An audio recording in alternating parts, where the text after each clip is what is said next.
There are many stories about Zeus's sexual pursuits. This story tells of his illegitimate son who was born when he turned into a serpent to have sex with his own daughter, Persephone. In Orphic mythology, a child named Zagreus appeared, even if his birth was unconventional.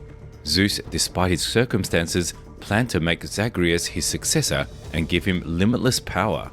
But out of envy, Hera instigated the Titans to attack the child while distracting him with toys. The Titans, defying Zeus's rule, dismembered and devoured Zagreus down to his heart.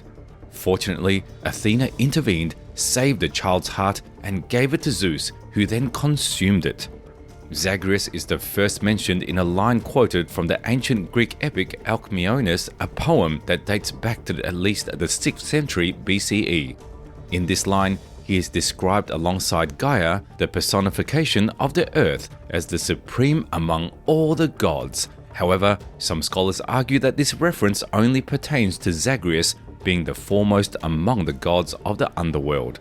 The interpretation is supported by surviving fragments of work by the Greek tragedian Aeschylus, who closely associated Zagreus with Hades. Zagreus is frequently identified as Orphic Dionysus, and his narrative holds significant importance in the teachings of Orphism.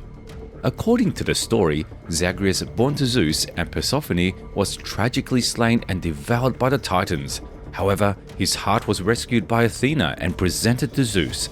This allowed Zagreus to be reborn as the deity Dionysus. To avenge the Titans' betrayal, Zeus unleashed a thunderbolt, annihilating them, and humanity emerged from their remains. In the beliefs of Orphism, adherents held a view that humanity possessed a dual nature. One aspect was the physical body, inherited from the Titans, while the other was the divine essence or soul, inherited from the portions of Zagreus consumed by the Titans.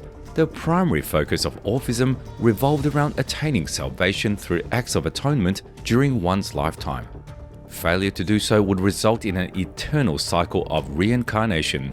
Striking similarities can be observed between aspects of Orphism and later religions like Christianity, such as the themes of suffering, death, resurrection, and the concept of redemption from an original transgression. Limited information about Zagreus beyond his association with Dionysus can be gleaned from fragments of lost Greek literary works. However, he was evidently renowned, as a surviving quote from the lost Greek epic Alcmeonis, including a prayer to Mistress Earth and Zagreus, highest of all the gods. The mention of Zagreus alongside Mother Earth implies he was held in high regard and believed to possess significant power. Some scholars argue that describing him as the highest of all gods does not assert his superiority over the gods of Mount Olympus, but rather signifies his preeminence among the deities of the underworld. The indication of Zagreus as a deity associated with the underworld can be inferred from the context of the prayers within the epic Alcmeonis. In this prayer, the hero Alcmaeon invokes the earth's powers to ensure the safe passage of his father's soul to heaven. Additionally, evidence of Zagreus' role as an underworld god can be found in the works of Aeschylus. One such reference, found in a fragmentary line from one of Aeschylus' lost Sisyphus plays dating to the 5th century BCE, specifically identifies Zagreus as the son of Hades. Another reference from Aeschylus' plays suggests Zagreus as being Hades himself. In any case, Zagreus appears to have held significant power as an underworld deity, as evidenced by the epithet Chthonios, meaning the subterranean. Regarding the connections between Zagreus and Dionysus, scholars have suggested that the distinct myths of Zagreus, who was believed to be the offspring of Hades and Persephone, and Orphic Dionysus, the son of Zeus and Persephone, gradually merged over time. As a result, the name Zagreus became associated with both mythological narratives. The narrative of Zagreus' birth, death, and subsequent rebirth as Dionysus, which holds a central role in Orphism, is documented in the 6th book of the Dionysiaca. The epic poem authored by the Greek poet Norse during the 5th century CE stands as the longest extant epic poem from the Greco-Roman antiquity. The Dionysiaca recounts the life and adventures of Dionysus. According to Norse and other accounts, the story of Zagreus begins with the seduction of Persephone, the wife of Hades, by Zeus, who assumed the guise of a dragon. Demeter, Persephone's mother, had been previously warned about uninvited suitors through a prophecy. To protect her daughter, Demeter concealed Persephone in a cave. However, her efforts proved futile when Zeus, appearing as a dragon, managed to reach Persephone. Their union resulted in the birth of Zagreus, who was then taken by Zeus to the sacred Mount Ida. Zeus held a deep fondness for his newborn son and intended for Zagreus to eventually ascend as the ruler of the gods and the universe. Nonnus vividly describes the seduction of Persephone and the subsequent birth of Zagreus.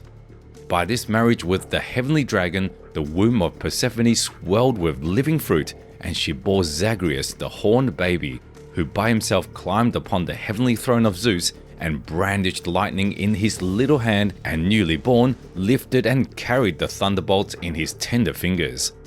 Naturally, Zeus's extramarital affair ignited the jealousy of his wife Hera, who resolved to eliminate the child.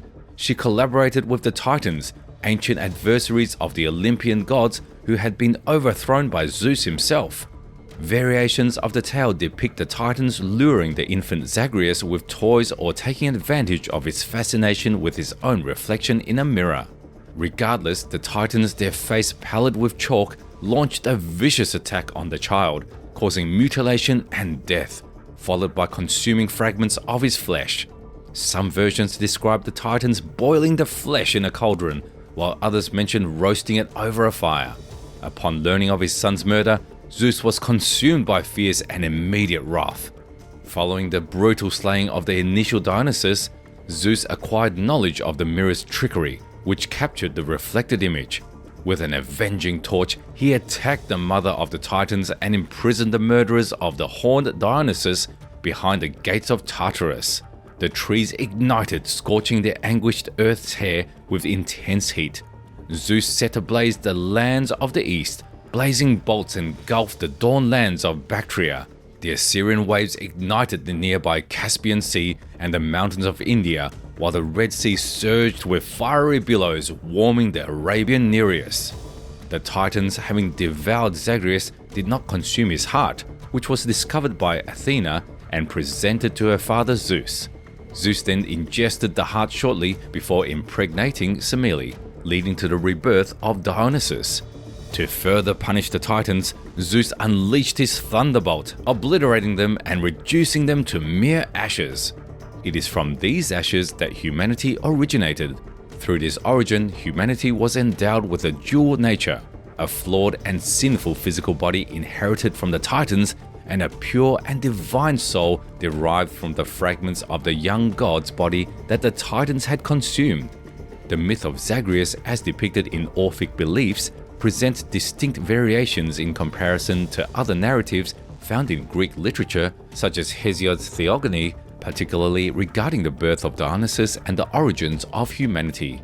Those discrepancies, among with the resemblances between concepts like resurrection and soul redemption in Orphism and similar themes in Christianity, have led certain scholars to speculate that the Zagreus myth and Orphic beliefs might have been misinterpreted by later scholars who approached these myths through a Christian-influenced perspective.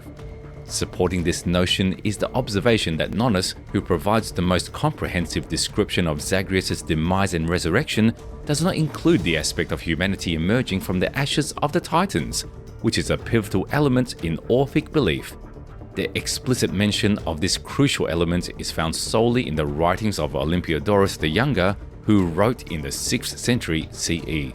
However, this argument can be balanced by considering the works of the ancient Greek authors such as Pindar, Plato, and Xenocrates, who indirectly reference or subtly retell the myth, thereby indicating their awareness and incorporation of its elements.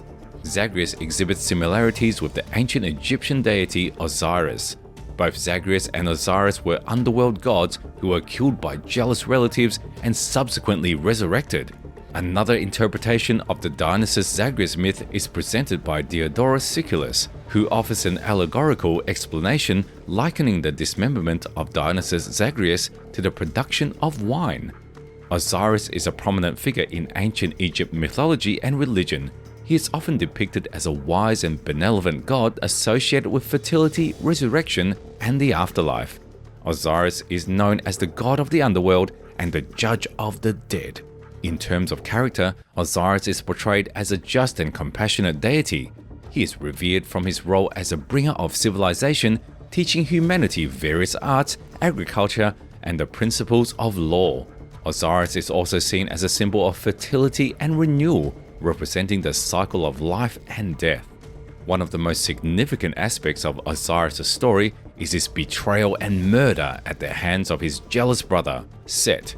Despite his untimely death, Osiris becomes a powerful symbol of resurrection and eternal life. Through the efforts of his devoted wife and sister Isis, Osiris is resurrected and becomes the ruler of the afterlife, overseeing the judgment of souls. Osiris is often depicted as a mummified figure, symbolizing his role as a divine judge and guide in the afterlife. He is frequently shown wearing the Atef crown, which consists of the white crown of Upper Egypt with ostrich feathers and a sun disk. Overall, Osiris embodies concepts of justice, fertility, and rebirth in Egypt mythology, and his character holds great significance in understanding ancient Egyptian beliefs about life, death, and the afterlife. Determining whether Zagreus was originally considered the son of Hades, a distinct entity representing Hades as suggested by Aeschylus, or the initial incarnation of Dionysus as portrayed in Orphic belief, poses challenges due to the scarcity of surviving ancient texts referencing him and the secrecy surrounding Dionysian and Orphic rituals.